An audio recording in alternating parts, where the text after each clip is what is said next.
Deuteronomio, la segunda ley. Introducción y primer discurso de Moisés. El Deuteronomio es el quinto libro del Pentateuco, conocido como la segunda ley en griego, y contiene los últimos discursos de Moisés antes de su muerte, en los que se reafirman las leyes dadas en el Sinaí a una nueva generación que entraría a Canaán. Del libro de Deuteronomio ocupa la quinta posición en el Pentateuco, también conocido como la Torá en la tradición hebrea, y su nombre Deuteronomio deriva de Deuteros nomos, que significa segunda ley en griego. Del libro fue escrito por Moisés al final de su vida, aproximadamente en el año 1406 a.C., en las llanuras de Moab, al este del río Jordán, frente a Jericó, y se divide en varios discursos, incluyendo un repaso histórico y exhortación a la obediencia, una exposición detallada de la ley y la renovación del pacto. El primer discurso de Moisés, 1 al 4, 43, tiene como propósito recordar al pueblo su historia y camino desde el Sinaí hasta Moab, y se enfoca en extraer enseñanzas morales y espirituales de los eventos pasados, preparando al pueblo para la renovación del pacto. El viaje de los israelitas desde Horeb hasta Cades Barnea se caracterizó por la partida del Sinaí, el nombramiento de líderes, la llegada a Cades Barnea, el envío de espías y la rebelión del pueblo, que resultó en un juicio divino y 40 años de peregrinación en el desierto. Los israelitas también lograron victoria sobre los reinos de Sehón y Ag, lo que consolidó su control sobre los territorios al este del Jordán, y Moisés exhortó al pueblo a escuchar, aprender, practicar y transmitir la ley a las siguientes generaciones. El libro también establece la importancia de las ciudades de refugio, que ofrecían protección contra la venganza personal y garantizaban un juicio justo, y se mencionan 3 ciudades designadas al este del Jordán, con planes para agregar 3 más al oeste del Jordán. Segundo discurso de Moisés, exposición de la ley. El segundo discurso de Moisés, 44 al 28, 68, constituye el núcleo del libro y se enfoca en la exposición detallada de la ley, mientras que las secciones finales del libro incluyen el nombramiento de Josué, el cántico y la bendición de Moisés. Moisés expone detalladamente la ley para la nueva generación, repitiendo los 10 mandamientos como fundamento moral del pacto, que incluyen principios como no tener dioses ajenos, no matar, no cometer adulterio, honrar a los padres y no codiciar, y que continúan siendo la base ética de muchas sociedades. El gran mandamiento se centra en amar a Jehová con todo el corazón, alma y fuerzas, lo que implica amor con todas las emociones y voluntad, entrega de la totalidad del ser y personalidad, y dedicación de recursos, energías y capacidades. En la enseñanza de la ley a los hijos es crucial, y los padres deben amar los mandamientos, conocer la ley a través del estudio profundo de las Escrituras, vivir la ley practicando los mandamientos en el hogar, y transmitir la ley a las nuevas generaciones de manera intencional. La idolatría es rechazada de manera absoluta, ya que distorsiona la verdadera naturaleza de Dios, y se advierte sobre el peligro espiritual y el entorno pagano en el que viviría Israel, recordando el incidente del becerro de oro como lección del pasado. Las leyes sobre el culto establecen que el culto debía centralizarse en el santuario designado por Dios, con sacrificios apropiados, tiempos señalados para la celebración de fiestas y participación comunitaria, donde toda la nación debía involucrarse en el culto. Las leyes sobre alimentos establecen que los animales puros incluyen rumiantes con pezuña hendida, peces con escamas y aletas, aves no carnívoras e insectos saltadores, mientras que los animales impuros incluyen cerdo, camello, conejo, mariscos, peces sin escamas, aves rapaces y carroñeras, y la mayoría de insectos. Y se establecen principios dietéticos como no cocinar cabrito en leche materna y no consumir sangre ni grasa. Los diezmos y ofrendas incluyen el diezmo anual del 10% para sostener el culto, el diezmo festival del 10% para celebraciones comunitarias en el santuario, y el diezmo social del 10% cada tercer año para levitas, extranjeros, huérfanos y viudas, y se enfatiza la actitud de gratitud y reconocimiento de que todo proviene de Dios. El año sabático establece la cancelación de deudas entre israelitas cada 7 años, el descanso de la tierra permitiendo su recuperación natural, la generosidad continua sin negar préstamos aunque se acercara el año sabático, y la liberación de esclavos hebreos tras 6 años de servicio. Las fiestas anuales incluyen la Pascua y los panes sin levadura, que conmemoran la liberación de Egipto en primavera, el Pentecostés, que es la fiesta de la cosecha del trigo 50 días después de Pascua, y el Tabernáculos, que es la celebración de la cosecha de otoño y recordatorio de la peregrinación. Y estas 3 festividades requieren la peregrinación de todos los varones adultos al santuario central. En las leyes sobre la justicia establecen la obligación de juzgar con rectitud sin favoritismo, la prohibición de aceptar sobornos que perviertan la justicia y la importancia de tener jueces imparciales para mantener la justicia y la equidad en la sociedad. El texto describe varios aspectos importantes de la ley y la sociedad israelita, comenzando con la importancia de los testigos válidos y el sistema de apelación al Tribunal Supremo, donde los sacerdotes y jueces principales juegan un papel crucial en la resolución de asuntos complejos. Se establecen pautas para el rey futuro de Israel, quien debe ser de origen israelita, elegido por Dios, y debe gobernar con humildad, sin multiplicar caballos, mujeres ni riquezas excesivas, y debe estudiar y leer diariamente la ley. El texto también distingue entre profetas verdaderos y falsos, donde los profetas verdaderos hablan en nombre de Yahvé, sus predicciones se cumplen y su mensaje concuerda con la ley, mientras que los profetas falsos hablan en nombre de otros dioses y su mensaje contradice la ley.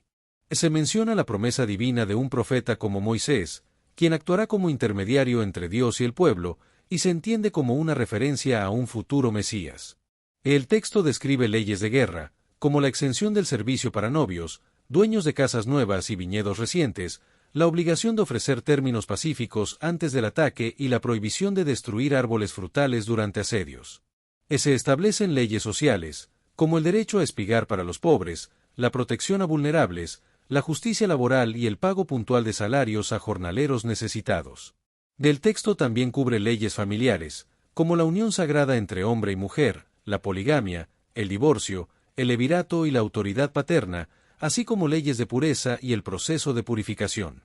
Se describen las bendiciones por obediencia, como la prosperidad agrícola y la victoria sobre enemigos, y las maldiciones por desobediencia, como las enfermedades crónicas y la derrota militar. Tercer discurso, Josué, cántico y bendición de Moisés. El tercer discurso de Moisés recuerda el pacto y la fidelidad divina, y advierte sobre las consecuencias graves de abandonar el pacto colectivamente, pero también promete la restauración después del arrepentimiento sincero. Finalmente, el texto concluye con la exhortación final de Moisés, quien llama a la gente a escoger la vida y a amar a Jehová su Dios, y con el nombramiento público de Josué como su sucesor. En la comisión divina de Dios a Josué en la tierra de reunión es un momento crucial, donde Dios le confirma y le da palabras de ánimo, prometiéndole asistencia y presencia constante, con la promesa de que Jehová va delante de ti, Él estará contigo, no te dejará.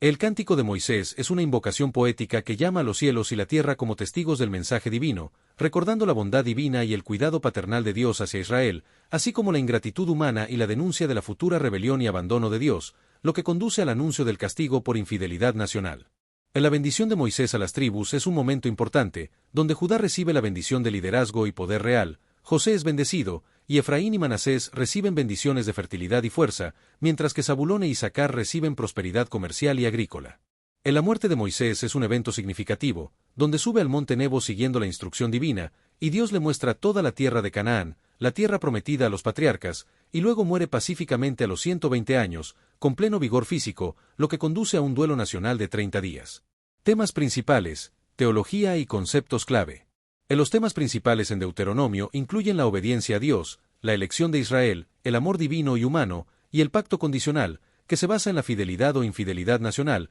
y se presenta como una relación basada en el amor entre Dios y su pueblo. En la elección de Israel es un tema clave, donde se destaca la iniciativa divina, el amor soberano y la conexión histórica con la promesa hecha a Abraham, Isaac y Jacob, y se establece que Israel debía ser un modelo de sociedad justa para las naciones. El amor de Dios se presenta como el fundamento de toda la relación con Israel, y se manifiesta en la elección gratuita, la liberación de Egipto, la provisión en el desierto, la promesa de la tierra, la protección militar y la disciplina paternal. La alianza es una estructura del pacto que incluye un preámbulo histórico, estipulaciones básicas, detalles específicos, bendiciones y maldiciones, testigos del acuerdo y renovación constante, y se establece que el pacto no era estático, sino que requería renovación cada generación. En la tierra prometida es un don gratuito entregado por gracia divina, y su permanencia está condicionada a la fidelidad a la ley, y se describe como una tierra que fluye leche y miel, donde el pueblo de Israel puede vivir en bendición y prosperidad.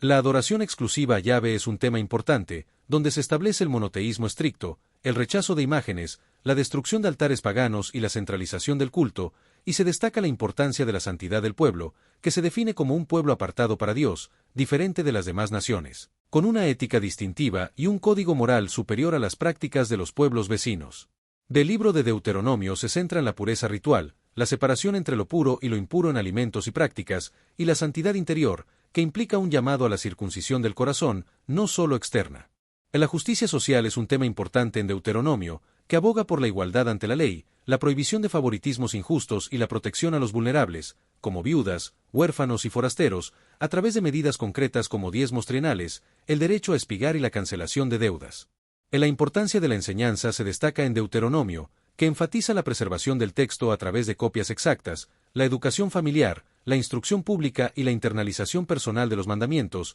con el objetivo de grabarlos en el corazón. Las consecuencias de las acciones son centrales en Deuteronomio, que establece que las acciones tienen consecuencias directas, tanto positivas como negativas, y que el principio de retribución es fundamental, lo que se refleja en las bendiciones y maldiciones. La teología de Deuteronomio se basa en el monoteísmo ético, que establece que existe un solo Dios que exige comportamiento moral, y que la adoración verdadera implica justicia hacia el prójimo, y se centra en la elección y el pacto entre Dios y el pueblo de Israel. El concepto de alianza en Deuteronomio se inspira en los tratados hititas y se estructura alrededor de un preámbulo histórico, estipulaciones generales, cláusulas detalladas, invocación de testigos, bendiciones y maldiciones, y se refleja en la narrativa histórica y las leyes específicas. Influencia en el Antiguo y Nuevo Testamento. Deuteronomio ha tenido una gran influencia en el Antiguo Testamento, con más de 200 referencias y citas en libros proféticos posteriores, y ha proporcionado el marco interpretativo para comprender la historia de Israel por siglos. En el Nuevo Testamento, Deuteronomio es uno de los libros del Antiguo Testamento más citados, y su teología ha proporcionado conceptos fundamentales para la enseñanza cristiana, como se refleja en los Evangelios, las cartas paulinas, Hebreos, Santiago y Apocalipsis. Jesús se refirió a Deuteronomio en varias ocasiones, como en las tentaciones, donde citó Deuteronomio 8, 3, 6, 16 y 6, 13, y en el Gran Mandamiento, donde citó Deuteronomio 6, 5. La ética de Deuteronomio se centra en la justicia imparcial, la responsabilidad social y la obligación de cuidar activamente a los vulnerables, lo que se refleja en sistemas legales que no discriminan por estatus social. El libro de Deuteronomio se enfoca en la motivación interna, destacando la importancia de la intención del corazón y la honestidad en todas las transacciones, lo que se refleja en la integridad comercial y la honestidad en pesos y medidas. Estructura literaria, arqueología y debates críticos. La estructura literaria de Deuteronomio utiliza un estilo retórico con repeticiones, paralelismos y estructuras concéntricas, presentándose como alocuciones directas de Moisés al pueblo, lo que influyó en reformas religiosas posteriores en Israel y utilizó recursos persuasivos como la argumentación emotiva combinada con razonamiento lógico. Deuteronomio también tiene conexiones con la arqueología, como los tratados del Imperio hitita que muestran similitudes estructurales con el formato de alianza deuteronómica, y el altar del monte Ebal, que puede ser evidencia de la ceremonia mencionada en Deuteronomio 27. Además de los amuletos de Ketef Hinnom, que contienen texto similar a la bendición sacerdotal mencionada en el libro. En cuanto a los debates críticos, existen diferentes teorías sobre la autoría y datación de Deuteronomio, como la teoría tradicional que sostiene la autoría mosaica directa y la datación en el siglo XV a.C., la teoría documental que propone una redacción durante la reforma de Josías en el siglo VII a.C., y la teoría complementaria que sugiere un núcleo mosaico auténtico con actualizaciones posteriores. Relevancia contemporánea, lectura cristiana y enseñanzas clave. Deuteronomio tiene una relevancia contemporánea, ya que los principios éticos, sociales y espirituales del libro continúan inspirando sistemas legales modernos, prácticas de justicia social y valores familiares, y su concepto de alianza se basa en la gracia precedente, el compromiso recíproco, estipulaciones específicas y la motivación interna. La lectura cristiana de Deuteronomio se centra en el cumplimiento en Cristo, quien es visto como el profeta definitivo anunciado en Deuteronomio 18, y la tensión entre la continuidad y discontinuidad de los mandamientos, así como la reinterpretación de la tierra prometida como herencia espiritual y la circuncisión del corazón como transformación interior cristiana. Las enseñanzas clave de Deuteronomio incluyen el monoteísmo estricto, el amor integral, la obediencia fiel, la justicia social y la transmisión de fe, y el libro conecta el Éxodo con la conquista de Canaán, establece principios morales duraderos para Israel y la humanidad, y continúa motivando la devoción a Dios en judíos y cristianos. En conclusión, Deuteronomio es un libro que tiene un legado permanente, con conceptos de justicia, pacto y monoteísmo ético que permanecen relevantes, y su influencia se puede ver en la forma en que ha inspirado sistemas legales, prácticas de justicia social y valores familiares a lo largo de la historia. Destellos, disfruta la vida, mantente bella por dentro y por fuera y nutre una mente sana. Corazón brillante. Y si te gustó este video, suscríbete para recibir más contenido como este, o no olvides suscribirte para no perderte ningún video. Salud y vida @lavida2025